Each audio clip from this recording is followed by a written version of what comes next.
Introducing MoGraph TV from MoGraph.com, a free motion graphics and animation channel streaming your favorite content and favorite artists 24/7. MoGraph TV features motion graphics tutorials, talks, tips, inspiration, and replays of popular live shows. We offer something for all levels of designer, from introductory tutorials to high-level breakdowns and everything in between. That track looks great to me.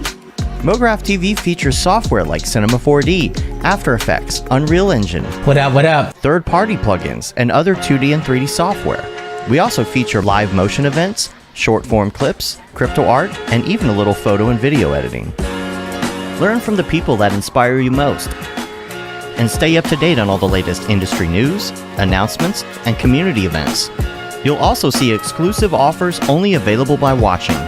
With 3 8-hour blocks each day, you'll be sure to catch everything, no matter what your time zone. Keep it on as a companion to your workday and learn something new. Meet a friend, watch a demo, catch a classic tutorial, or even find new inspiration. That's a British word? A lot of things are British words. Yes, good luck with all your projects. MoGraph TV, television for the design community, 24/7.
All right, everyone. Welcome back from that lovely break. I hope you enjoyed Darlene Sanchez's presentation. Up next, we have a little afternoon snack for you if you're into them chicky nuggies, right? Yeah, in the industry we call it nuggy chickies. Okay, yeah, industry term, folks. Yep. So, for food art, there's one name out there, and that name is Patrick 4D. Let's give him a big round of applause. Let's welcome him to the stage. Lit. How we doing? Got some people in here, hell yeah. How we doing? My name is Patrick Foley, or Patrick 4D, as you might know me, Kaka. On social media, I'm a 3D artist based in Atlanta, Georgia, specializing primarily in the photorealistic food product industry, I guess. I do a lot of random stuff that's got me here. But essentially, here's some of my links at Patrick_4D. and some other stuff. And this is a lot of the food renders I've been doing recently. You can see there. There is me in the natural habitat usually. It's in the spot. I make one of these daily renders a day making food renders. It's quite a vibe, no doubt. I began my career actually in the film world. I was a director of photography. I went to SCAD Atlanta, where I was doing director of photography work. And here are some of the stills, shaping lights around, using cameras, really morbing around these lights in real time. And I actually kind of projected into my 3D career. So you can see some of the stills from the commercial products or the music videos here. Eventually I got into 3D midway through my college career just by accident. In the editing bays, they had this program called Cinema 4D, where I was just messing around, made an Instagram account, and started posting stuff on the daily pretty much from the get-go. And right off the bat was kind of getting some client work, and the stuff was kind of working for me. And then we went down a dark path here, and we started somehow getting into these botched characters, I called them. So I took our famous characters that we loved back in the day and just ruined them. And I thought that was just such a vibe. I thought it was fun. People liked it on social media, and I had a lot of fun with this. And when I say they were botched, they got really botched. Like we went dark with it. You got Meg Griffin, Eric Cartman, Jimmy Neutron. And so I had a long history of different types of series before I eventually started getting into food, but food within the cartoon scene. So I started making these renders, and I was like, oh, what if I made like all these crazy food-related things in cartoons that we all loved, like the Krabby Patty or the Homer Simpson donut or the purple flirt from Jimmy Neutron, and we brought it into real life. And so that was like, cool. Now that I can do that, what if I actually made some actual food and started doing something real? So I started making all these different types of food products on the daily Instagram. We're still doing these once a day. And I had fun with it. And it was kind of a niche space that I found myself in. And we got the McDonald's, we got some peanut M&Ms, and I also combined some of these brands. This ultimately turned into more food-related renders, different kinds of things here. Whether it was like sandwiches, ramen, which we actually did not too long ago. Where's Matt? There he is. Yeah. And the Kit Kat. And eventually this turned into a different series, getting fun with it. We had all this stuff. I was like, what if we combined different luxury brands with these food renders? And what would that look like? What if Louis Vuitton came out with like little cookies or Chanel? So that was a fun one. And just throughout the career, because of social media and the name I've gotten on there, it allowed me to start seeing that people really wanted to see how I light stuff, how this stuff came to be. So I started releasing HDRI packs on my p4d.store site. And a lot of stuff has happened to get to this point, and we're here at NAB. I'm really appreciative that Maxon sent me up to come here because I've been using their products for so long, and especially now that we got ZBrush in the line, it's just a perfect fit. So we're going to get into some stuff, but I wanted to show you guys what this stuff looks like on the daily basis, because every day I'll release a new food render, and just a warning, this is going to be in vertical format because that's how it is on social media these days. So we're going to open up a file here, if I can figure out how to, let's see, there we go. And I'll play this guy, let's see what happens.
All right, so we got that. That is pretty much, appreciate it. Thank you. Thank you.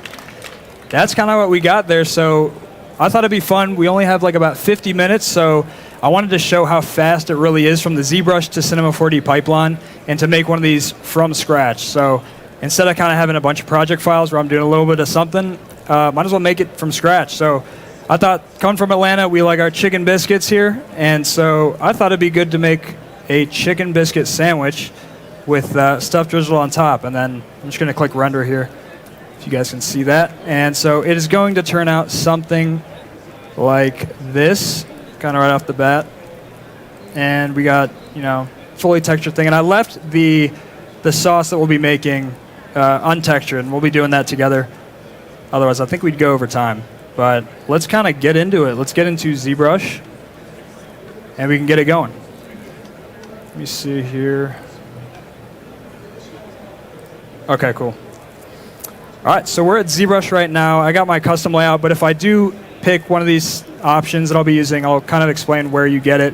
But just for the presentation, I thought it'd be a little bit faster to start off with a Dynamesh sphere.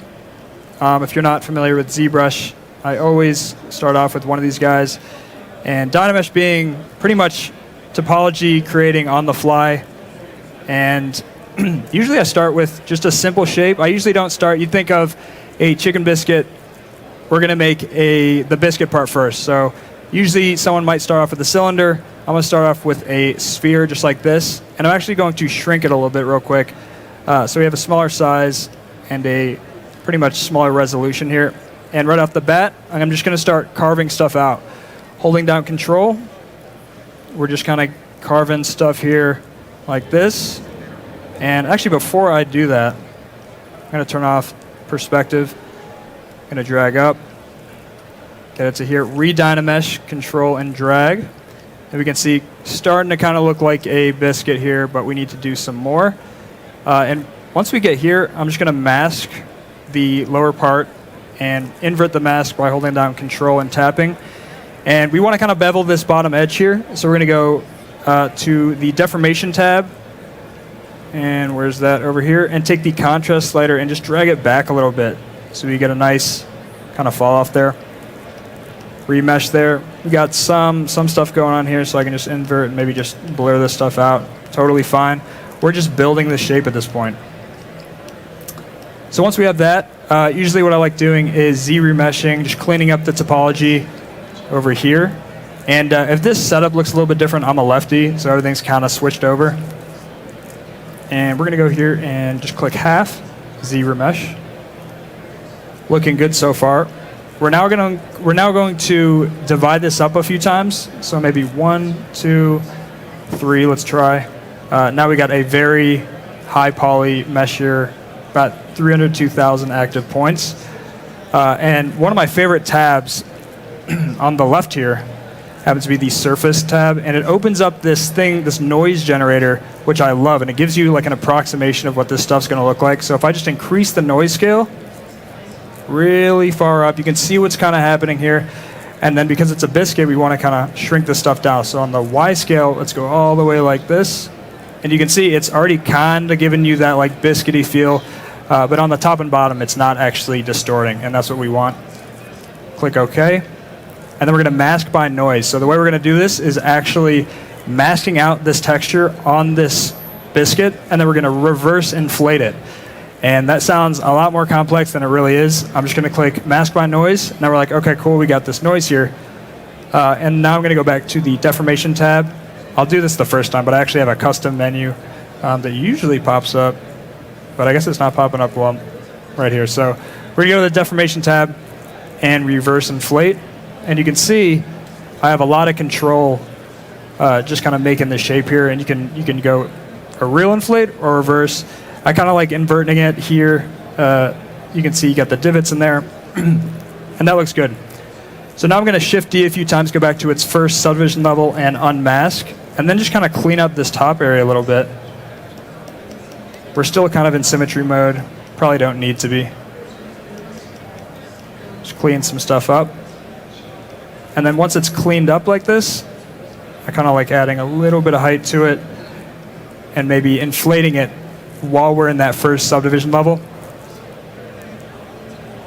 And now that we're right here, everything, once we add all these details back, we have this main shape and all these details, but it kind of looks a little bit more inflated, and that's kind of what we're going for. So yeah, I'd probably spend a little bit of time on this on the usual live streams. Shout out to Discord, Kaka. And yeah, so maybe I'll do a little bit of that, go back to the first subdivision level, add a little bit of stuff here. We don't need to be in symmetry, but for this case, it's probably fine right now. And the biscuit's good for me right now. That's good. We can just move on to the chicken. So let's make a nice piece of chicken here. Let's go subtool, insert, sphere. And again, just scaling these things down to where you think you would need to. Shrinking it down with the scale tool here. Then really basic stuff, just kind of forming this here with the gizmo. And once we're at this point, I think I would probably want to Dynamesh real quick. And because we're at this scale, it's not going to be too crazy right off the bat at 128 for the resolution.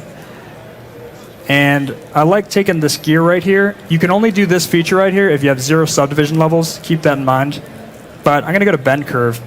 And you can see you got a dot here and a dot here. And now we can transform these guys right here, just like that. And every time you add one piece of resolution, you have a new kind of curve to mess with. Kind of slide these around. Add another one. Just randomizing it. That's kind of what I like about the food game, because even at its highest level, you're getting these really random shapes. Like, you're not going to have 2 chicken nuggets or chicken biscuits that look identical. They're made all separately. Even if they're made completely the same way, they're going to be like that. So to get out of this, we're going to go here to this gear, except that's fine with me. And then we're going to ZBrush one more time. Looks good. Very basic still. I'm probably going to take the move tool by going BMT. Just moving this guy in. Again, being rough with it, that's totally cool. Just like that. And then once you're at this place, I think we can actually just add some subdivisions here. So Control D, 1, 2, 3 times is fine. Now we're going to go to our menu that we like so much, which is the surface menu, noise. Do the same thing we already did. Let's go here. And then this one, you're actually just trying to make sure you're getting the scale of maybe a piece of chicken. So whatever looks right here, you're probably right. This looks fine. Let's go and take the strength down a tiny bit so the cavities are a little bit deeper. Hit OK. Looks fine to me. Mask by noise. And let's go to the deformation, reverse inflate. And you can see right off the bat we're getting some really nice, even though it's randomized noise, it's starting to look like something. So that's probably good. Somewhere around there. Looks like a chicken tender or something like that. We're going to go to our first subdivision level here and inflate a little bit. Just randomly inflate this thing. And that's also by inflating it, you're going to get rid of those weird artifacts you might get from doing the inverted inflate earlier. And it's really good to do this on the first subdivision level. Once we have something we like, we can add those details back. And yeah, like I said, I might spend a little bit more time if I was just at the crib doing the Discord streams. But we should be good. Anyone in the audience how many pieces of chicken should we add on this biscuit? Anyone? We got 2, 3, 6? Jesus. Okay. Up there, let's try 2 or 3. Let's go here. I like the 6th one if I was just eating one of these, but let's see here. Let's go over here. Let's go duplicate. Just add one of these up. Go to our first subdivision level. And it should be fairly easy just to merge this thing around without causing too much destruction or difference here. We're actually going to rotate this a little bit, maybe. Even more randomization. Just like this. Again, being kind of sloppy with it, but you get the idea.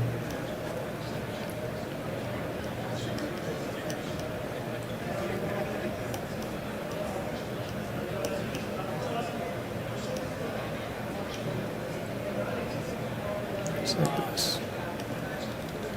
Adding the detail back by just hitting D a few times. And I believe on this we have 4 subdivision levels, so that's probably good. And the next thing we want to do is let's add some syrup or something. And one of my favorite techniques here is actually using one of the mask brushes. Typically, I would do something like this where I just draw here, but I kind of like the way the mask curve pen works. So you just select this, and then the same way you would drizzle on maybe a regular piece of chicken, keeping in mind the scale of the brush here, this red thing, that'll be kind of like the girth of the sauce or the syrup. So we're going to go over here and just mask around. And when you hold down Control and just kind of drag around a few times, you're going to get kind of that result here. That probably looks good with me. I'm going to go Subtool, Extract, Accept. Now we have this piece just chilling here. But we want to make this look super harsh. That looks like sauce that's been out for like 10 years and is just like congealed. We don't want that. Right off the bat, we're going to essentially just Dynamesh this. Already getting that really smooth result. We could have gone with a higher one, but because we're going for like that really smooth look, I think we're totally fine. Let's maybe clean up this area, re-Dynamesh. Over here, just so we're not getting any of those weird artifacts. Should be fine.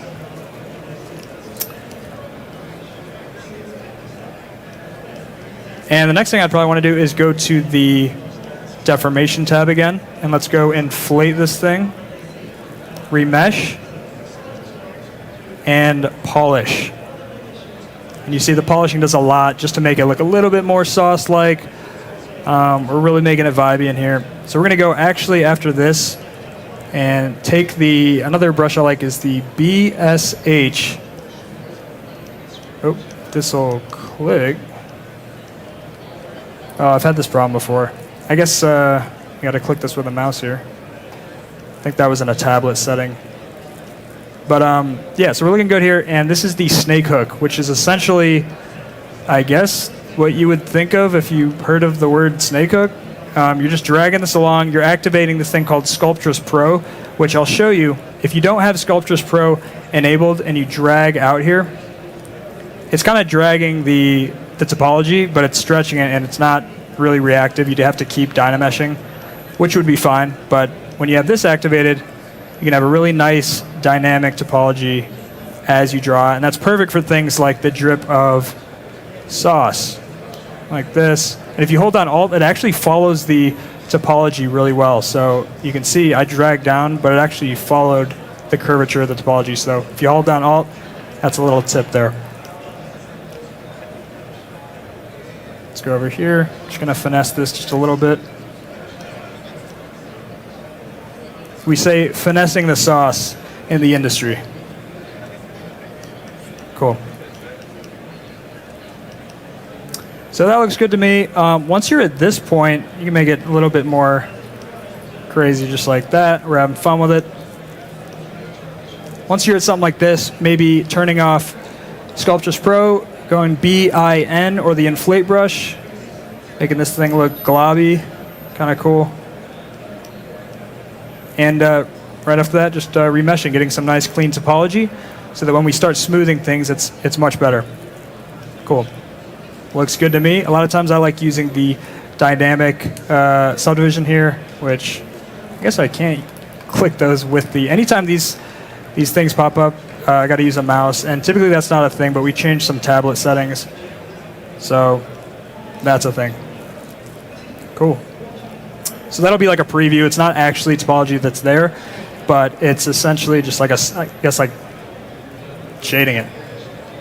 Looks fine. And that'll give us a nice preview there. Do we want to add a third piece of chicken? Is that true? Okay. Okay. I knew the answer to that. Okay, so we're going to go here, and the last thing, Subtool, duplicate, drag it up. This is absurd. Oops, I had it masked. Let's drag it up there. This is just gargantuan at this point. It's ridiculous. Make it a little bit different. You get the idea. Let's go to the clay brush.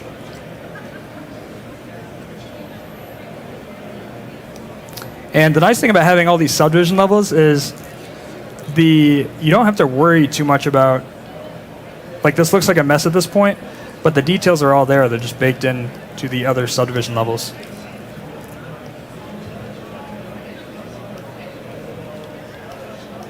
Boom. And right after that, I think we're good to, again, duplicate this guy. Move this all the way up. Maybe inverting it a little bit. Just keep it like that. Oops. Turning off symmetry by hitting X. Rotating this around. And like we said before, we have subdivision levels. So now let's just take the move brush and just make it look like it's got some weight to it. This is a very odd sandwich we got here. Just the surface area just doesn't make sense. That's the beauty of it.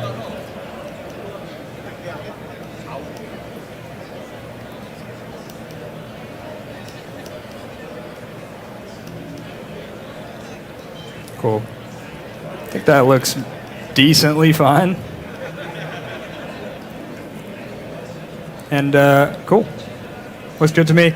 Now we're going to add some, we're going to add like a napkin or a piece of foil underneath this thing because I wanted to do a little bit of everything here.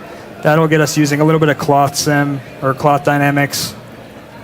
So it's very easy. Literally the only thing you're doing here is adding another subtool, which is insert. Let's go plane 3D. We get the idea. We can see what's going on.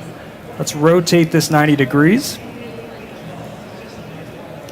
And you can see generally the size of this thing. Let's maybe make it a little bit bigger. Not really paying attention too much with the scale here, but we're just trying to get the idea.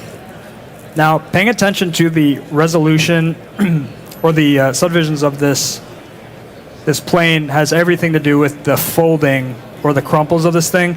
So if we have something like this, and we're going to try to make this thing just look crumpled, usually if you scale it down, nothing's going to happen. This is the regular transpose tool. However, if you just do a quick activation of the BTC, which is transpose cloth tool, immediately we're getting some nice like cloth dynamics wrapping around this thing, and that's what we're going for. However, if you'll notice, this is chill, but if you do this, it's not reacting at all with the topology, and we kind of want that to happen. That'd be cool. So to do that, we're going to enable dynamics, collision volume, that's super key. And while we're here, we're going to enable self collisions to a value of 2. And we do want to make sure floor collision is on because that's, come time of making the still life, having it react to the floor and the chicken and all that stuff, it'll just look much better and work out. So now if we were to drag this up, we're actually affecting this topology by colliding with the bottom biscuit. And that's kind of what we're going for. We're not going for this, but we're going for the collisions. So this was, I try to make it as simple as possible just for this. And to do this, we're just barely going to react right here and maybe bring it up a little bit, just like that. And then pressing D enables dynamic subdivision, so that's kind of fine. I didn't want to do too much, keep it pretty simple. Sometimes I like doing cool things like going to the masking. I think it's in the masking, let's go. And then masking by feature. So if you mask by feature, it'll say, looking at the mesh, let's mask by the border, groups, and crease. Right now we just care about the border.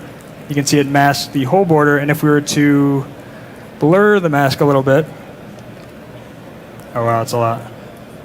Oh, invert, sorry for it. Invert the mask and then blur it. Invert it back. We can actually move this stuff and it won't be affected too much. Let me re-mask by feature. Oh, sorry, not blur. Let's grow the mask. There we go. Now if I were to do stuff like inverting, it's only going to react to the exterior or the white part. So I could just move the white part, maybe twist it, have some cool dynamic looking cloths here. And that's good. So I'm going to go, notice the normals that are not facing, it goes invisible in ZBrush. And there are ways to combat that. You can go to display properties, double, or you can flip them obviously if you want the normals to be flipped. But we're going to keep it like this, and I'm actually going to go to the Geometry tab, Dynamic Subdivision, add a little bit of thickness, a little bit more, and apply. And so now we have some good topology. And if we were ever going to put like a specular material on this thing, the refraction is going to react better with thickness. It's just one of those things. So that looks good.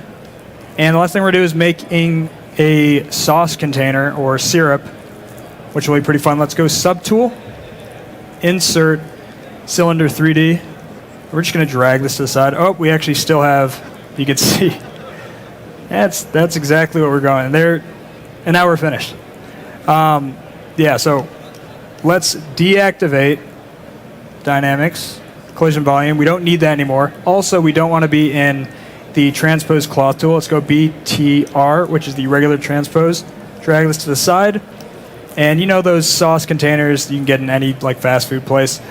We're going to go ahead and first go to polygroups here, which essentially in ZBrush, the polygroups kind of describe different parts of the mesh that you want to save for later, or just tag them with different qualities so you can use them later. And so we're going to go polygroups and group by normals, if I can find it. There we go. So now we see that based on the normals, we have a blue polygroup, purple, and a green. So we're going to hit Control, Shift, and tap on this polygroup, which hides every other polygroup. We're going to invert that by holding Control and dragging, Control, Shift, and dragging. And then we're going to hide this one. So now all we're left with is the top, and that's the one we don't want. So we're going to go Control, Shift, and drag like that. And then we're going to go Delete Hidden. And I believe if you go to Geometry, Modify Topology, you can delete the hidden polygroups, and that's perfect. So now it's exactly what we want. Now we just want a nice taper here. Let's go to the gear icon and go taper. Maybe bring it out a little bit. Now this is great, except we don't want a curve. At least I've never seen a sauce container that looks like that. So we're going to just take this white guy here and there. Cool. Now we're going to accept. And once we're here, we can just take this scale value, and it's really easy to be like, okay, let's just make sure we got the right value here. So you don't have to be too finite with the taper. That looks good. Now we need some, we want to see what this looks like with dynamic subdivision. So if we were to activate dynamic subdivision, that's good. We would probably want to get rid of some of this artifact. So I'm just going to add a quick edge loop here. Going to BZM. I love ZBrush's hard surface tools, ZModeler specifically. And if you were to highlight over a face, edge, or point, it gives you different options if you hit spacebar and hold down. So we're just going to go above a edge here. Hold down spacebar, insert single edge loop. Just drag this out a little bit. And the closer we get this edge to this edge loop to the edge here, it's going to be a harsher fall off here. So we're going to add one there and one here. And we can see nice edge loop. Versus, if we were to take this, let's go to slide, edge loop complete. If we grab hold of this while it's in dynamic subdivision, you can see what it's actually doing here. And if I drag this all the way out and this one all the way out, we're getting a really, you can see what's happening in real time. Thought that'd be good to show. Oops. So let's drag this back here. That should be good. And then once we're here, let's go dynamic subdivision. Right now we are in dynamic subdivision mode. Let's go thickness, bring it all the way up. Just get a little bit of thickness in here. Let's go no smooth subdivision. We don't need that. We just want a little bit of thickness, and that should be good. Maybe a little bit more. Again, the only reason why I care about this is because when we add like a specular material that has any sort of refraction, having any thickness at all especially is going to help with the refracting. So we're going to go here, highlight this edge, polygroup, or actually not polygroup, we're going to go QMesh, polyloop, drag this out. And now when we just subdivide, we get a nice little sauce container here. works for me. And I think that's to scale, right? Oh, you said the sauce container is too small? Yeah. Okay, cool. Yeah. Bucket of chicken? There we go. Okay. That looks chill. Let's go ahead and move on. This next part is how we fill this with sauce, whatever sauce we're doing that. And we're going to take advantage of the actual mesh of the sauce container. So what we're going to do is, let's just collapse this down and apply this and kind of do what we were doing last time, selecting these polygroups. I'm going to go Control Shift. Actually, before I do this, let's duplicate this and call this Saucy Sauce Fam. Chill. All right, cool. Now that we have that, we're going to select just this one. Actually, did I collapse this down? Yes, I did. We're going to Control Shift these two, again, inverting this polygroup. So now let's get this guy as well. Inverting this. This is what we want, if that made sense. We want the inside here, and we don't want anything else, because this is going to turn into our sauce. And just so we don't have to recalculate and make sure we are perfectly in here, we want to use the geometry to our advantage. And once we have that, let's go Modify Topology, Delete Hidden. And that's exactly what we want. The next thing we're going to do is just flip the normals, because if we're going to add a top to this, it's not going to show unless we flip the normals. So we're going to go here, make sure we can see what we're doing. I'm actually going to slice off some of this. There we go. And then I'm actually going to Modify Topology, Delete Hidden again. And if I go to the display properties and flip, that's what we're looking for here. So now we can see the mesh from the outside. And now all we do is go to Geometry, Modify Topology, Close Holes, and that should close up this hole with this beautiful topology here. It's textbook. And just to reel it back in, we just Dynamesh this real quick. So we got some nice sauce action here. And because the scale is bigger now, we're getting, with the same resolution, a much more dense sauce. So essentially what we're going to do here is just polish this. Let's go Deformation, Polish. And you can see that just took care of a lot of stuff we didn't want to worry about. And while we are at this specific stage, we're going to group these two things into a folder. Subtool, let's get the outer layer first. New folder, sauce. I'm going to drag this guy up here. Now to move both these objects at the same time in the same hierarchy, we're going to go to this gear, transpose set. You see the other stuff is grayed out. I'm just going to move this over, actually make it smaller. Just make it, oh, that's not what I want. Just make it look like it's pouring on there. Nothing too crazy. Keep hitting that. Whoa. That is not what I wanted. All right. Let's go over here, drag it. Again, let's get a good pour here. Make it a little bit smaller. Yeah, it's still too big. There we go. Now we're going to click this guy, and it's going to just collapse everything. Now we can move everything individually. Can I not just move this?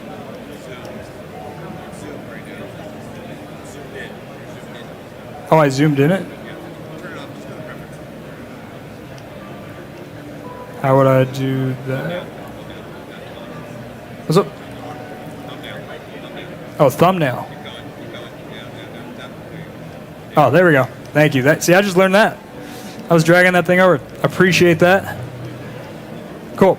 So now we're here. We're in a good spot. We got this sauce here, and it's looking really dense. We don't need it to be that dense, but I think since we shrunk it down, we can just re-Dynamesh, and it should be good just like that. Now we're going to go Control-Shift, go to our selection tools. Let's go to the knife curve, and just take everything here and just clip it out, maybe on like some sort of angle here. And everything with the shadow, notice the shadow's facing up top. Gonna let go, it's gonna cut everything there. And then Control-W to just make everything one polygroup. Re-Dynamesh. Already looking like it's flowing out a little bit. Let's go over here. I kind of like doing crazy stuff with sauce sometimes. And what I mean by that is if I go to BDS, the damp standard tool, just kind of mess it up a little bit. Again, this is kind of abstract. You're going to go B, S, and where's the spiral? J, I guess, taking this value really down, the intensity down to like 3. Sometimes I like to make the sauce kind of do some crazy stuff right there. Whatever looks cool. And then just masking a little bit of this off. Let's go back to the regular mask pen. Inverting the mask. And just moving this out a little bit. Just enough to where I can take it with the snake hook. Boom. Re-dynameshing. And we can see we're in good hands to drip this stuff on. So let's go BSH to the snake hook. Again, skipping this note until restart. Probably should have done that from the beginning. Turning on Sculptress Pro. And immediately, boom. There we go. And I want to make this look like it's like kind of crowding over the sandwich. So I'm just going to inflate this a little bit, turning off Sculptress Pro. This is going to look crazy for a second, but trust me. Just like that. So that doesn't look real yet. But we're going to do the same technique we used last time. Let's go to the scale tool. Let's hold down Alt and reset this axis and maybe move this somewhere just out of the way so we can see what's going on. Going into transparent mode so we can see it's kind of dipping below. Holding down Control and just dragging up a little bit, and then we can kind of pick where we want that to re-dynamesh. And then this is kind of like a little cheat. If I go to BMT, I just have fun with this and go drag it all the way out. You can see where this, and you can see since we're in transparency mode, we can see kind of like the circle of the mesh here with the cloth. So as long as we're kind of dragging along that, we should be good. Looks good to me. Let's re-dynamesh. Then here's just like a finesse game. BMT for the transpose, or the move topology brush. Dragging the stuff out. Making it look all nice and saucy. We love the sauce. Dragging this out, following topology. And I always like this stuff because all the food has subsurface scattering either way. So if it dips into some of the biscuit, if anything, it makes it look more realistic a lot of the time. So I go to the inflate brush. Let's go here. Oops. Probably turn off transparent mode at this point.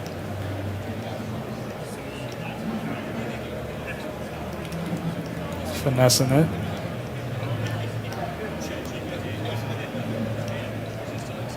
Thought maybe put an Easter egg in here. So if we're going over here. Let's go over here. Mask pen.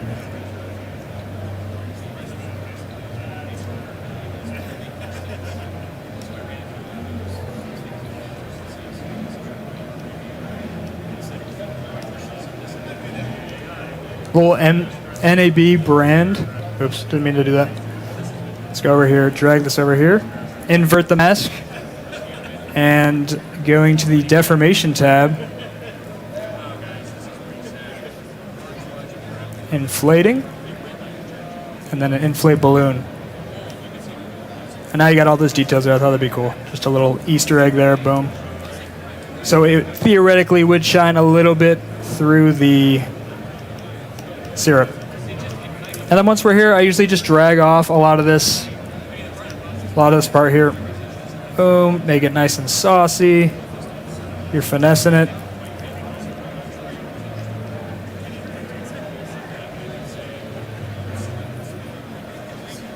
Re-dynameshing. And, okay, I gotta keep looking at the time here. I'm gonna inflate. And then I'm just gonna dynamesh here. Making it super simple. Let's go half. Already much better topology. Using a little bit of dynamic subdivision, taking off thickness. Sometimes it remembers your settings for last time. But we don't need to worry about thickness. We just want it to be smoother. Cool. Looks good. And once we have this going on, we can just like kind of hold down Shift, taking off Sculptris Pro, and however thin you want this, just go crazy. Cool.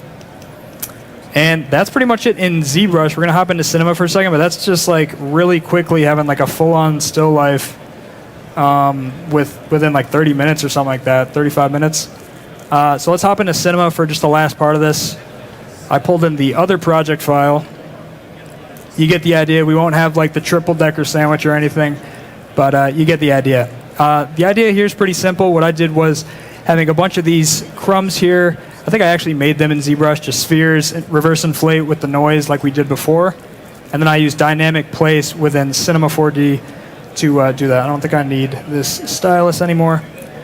And for those of you who have not used the dynamic place tool yet, that has got to be one of my favorite, if not my favorite tool in Cinema. So we're going to go Shift-C, dynamic place.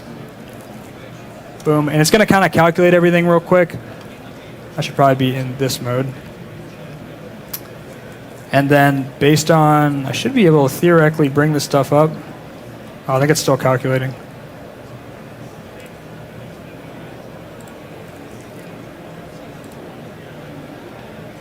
Dynamic place.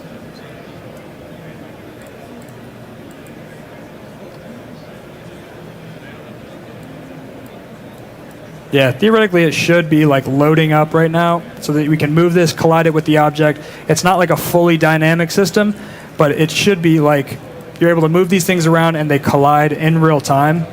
And that's usually what's supposed to happen. We're getting a little bit of a thing here. But usually when you select them and you're in dynamic places kind of functionality window here, all this stuff loads. Right. Well, you get the idea. That should be good. I just have a simple plane in the background, which I hid right here, just like this. And I'm at the point, once the lighting was set up, I'm using an HDRI from my store, p40.store. I use them for every single one of my renders. But you can see, as I change the background, everything's kind of bleeding out. You got the nice global illumination going on. And no matter what color we use, it kind of fits. So it's hard to pick a lot of times which color to use for this stuff. I stuck with red. I think that looks fine. I said we make a little bit of the sauce. We spent a lot of time making the sauce. So let's get in there to the Octane node window. I think I opened that up already. Let's go. Node.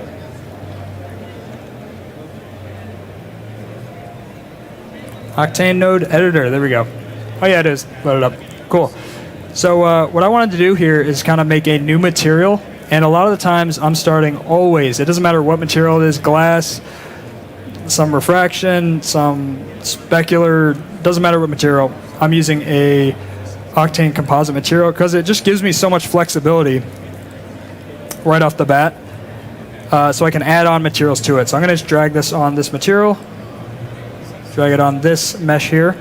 And once we're in the node editor, everything that happens, let's go to, here we go. Here's the composite material. I start this with every single food product. I'm just going to drag a material here, which will give me a sub-material. I think that's the only one you can use. And right off the bat, we can see, if I were to change this, it should be loading. Sometimes when you put the node editor on a separate tab, it doesn't load right away. So I'm just going to reload this scene so we don't have any of those problems. There we go. All right, now we see that it's working. We don't want to have any color on this right now. Right now we're in a basic glossy material, but we want to change that to a specular. Immediately we're going to start looking like we got some nicer materials here. Let's go to the common tab, fake shadows. That's going to allow all this light to bleed in. And that's really important with the sauces or any kind of like glass-like texture or anything like that. That's what we want. And the last thing is let's add a medium scattering medium. There we go. Drag in an absorption color, RGB spectrum, of course. And that's just essentially giving us like a color swatch we can pick from. And if we're making, actually, what should we make? Syrup or honey? Gravy. Okay. Interesting. I was going to pick either syrup or honey. Gravy would be pretty much, should Should we do gravy? Gravy? Okay, cool. So if we're doing gravy, I guess we would want it to be white, of course, if it's the kind of biscuits and gravy I'm thinking. And then we just want a scattering. So let's go float texture. Boom. Immediately getting that gravy vibe. Actually, that's definitely not gravy vibe yet. That's interesting. It's an interesting texture. To make it more gravy, I think we're going to want to add some bump. So we're going to go and add a little bit of a bump. Let's go octane noise. I don't want to go too over the time here, but we should be good just by adding, and then we can solo this node by right-clicking solo. You can see what's going on here, making it a little bit more punchy with the gamma. And let's go here, projection transform. Take this down a little bit. Boost the value up. Disable solo mode. Let's see what's happening. And I believe gravy, I feel like gravy has a little bit of like a yellowish, like it's not like pure white, is it?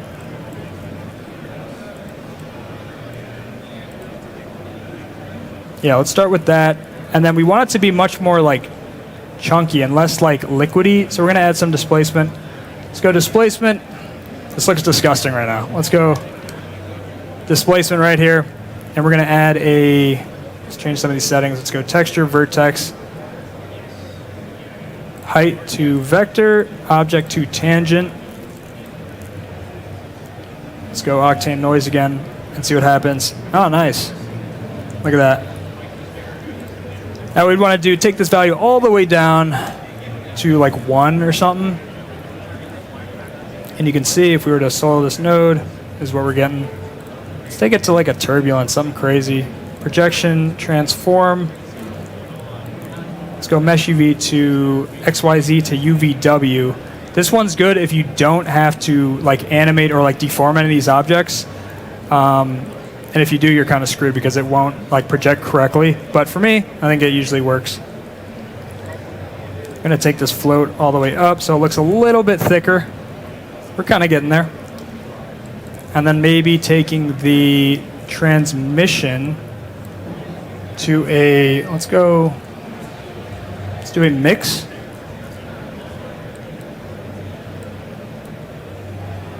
Octane noise. RGB.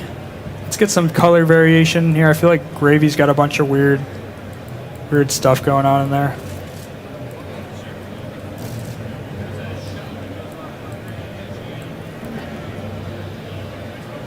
Let's go projection, transform. Kind of getting down to the wire here on time. But essentially, usually I'd just be stacking a bunch of these nodes in. And kind of seeing how everything reacts in real time. And on the Discord server, I'm able to do this stuff much more kind of casually with like no time limit. That's the only thing. Yeah, this is either going to look really good or really terrible based on the noise. Okay, there we go. And you can kind of see if we were to take the displacement, maybe bump this up to 2. Get it a little bit chunkier there. Let's take the mid-level to 0.5. Okay, maybe not 0.5. Let's go a little bit back there.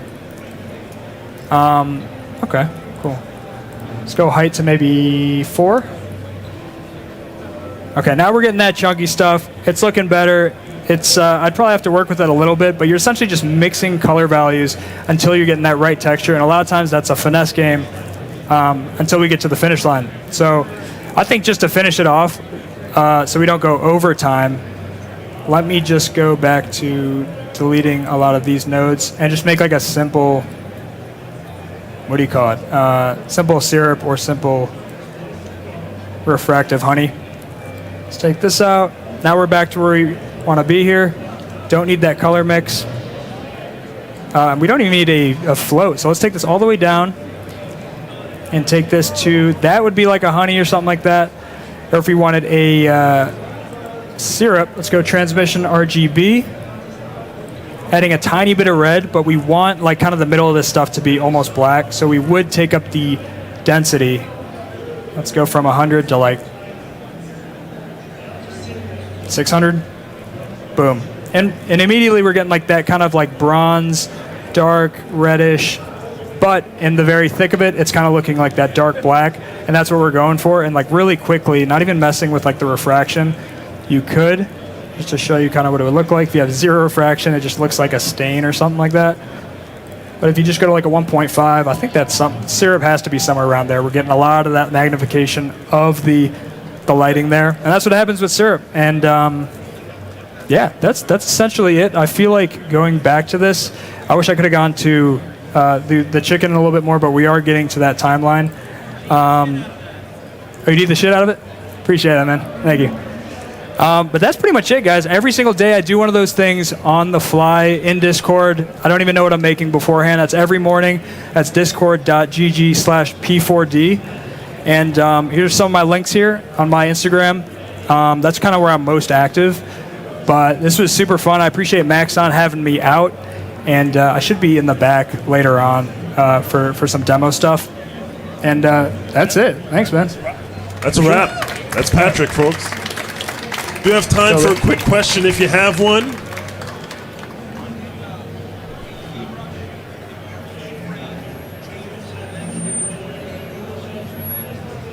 So the question is, can you keyframe changes to the mesh in ZBrush?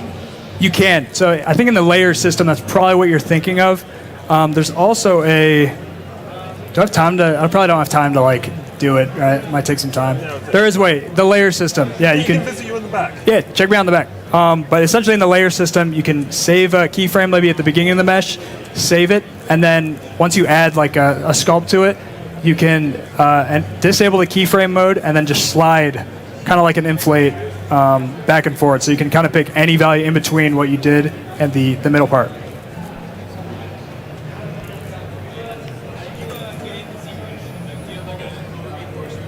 So what got you into, or how did you get into ZBrush? Oh, how I get into ZBrush literally because I was reaching a plateau and stuff I could create. I got really good in cinema with some of the product stuff, and then they came out with, I think, an R20, the volume modeler and volume mesher. And so I was making all these things just kind of like Boolean.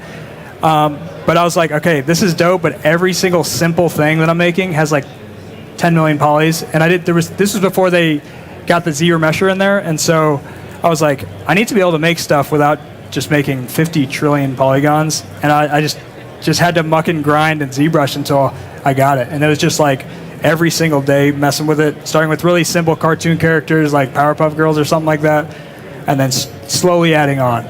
Yeah. All right, let's hear it again for Patrick 4D. He'll be in the back with any questions. After this, stay tuned. In another 10 minutes, we'll have a local hero here, Katie Nealing. So stay tuned.